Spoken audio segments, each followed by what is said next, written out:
Assalomu alaykum amaki. Alaykum assalom. Ota-onamlarni hajga yuborib kelyapman. Muborak bo'lsin. Xudoga shukr.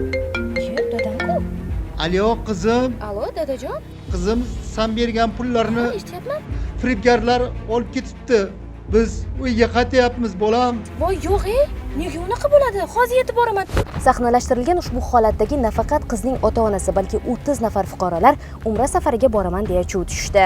Buxoro shahrining Foshun mahallasida yashovchi shaxs 1996-yilda tug'ilgan bir fuqaro bilan o'zaro jinoiy til biriktiradi. Ular 30 nafar shaxslardan tegishli litsenziyasi bo'lmagan holatda Farg'ona viloyati Marg'ilon shahrida joylashgan mas'uliyati cheklangan jamiyat orqali 12 kunlik Umra safari loyihasini taqdim etishadi. Ziyoratga borish uchun har bir fuqaro 1300 AQSh dollaridan beradi. Jami 30 kishidan 45500 AQSh dollarini olgan firibgarlar esa pullarni olib cho'ntakka soladi. Umra safariga yaxshi niyat bilan bormoqchi bo'lgan fuqarolar esa Toshkent xalqaro aeroportiga yig'ilishadi-yu, ammo tovlamachilar pullarni olib quyon rasmini chizganiga guvoh bo'lgach, yana uylariga qaytishadi. Mazkur holat yuzasidan jinoiy guruh a'zolariga nisbatan O'zbekiston Respublikasi Jinoyat kodeksining 168-moddasi 4-qismi bilan jinoyat ishi qo'zg'atilib, hozirgi kunda dastlabki tergov harakatlari davom ettirilmoqda.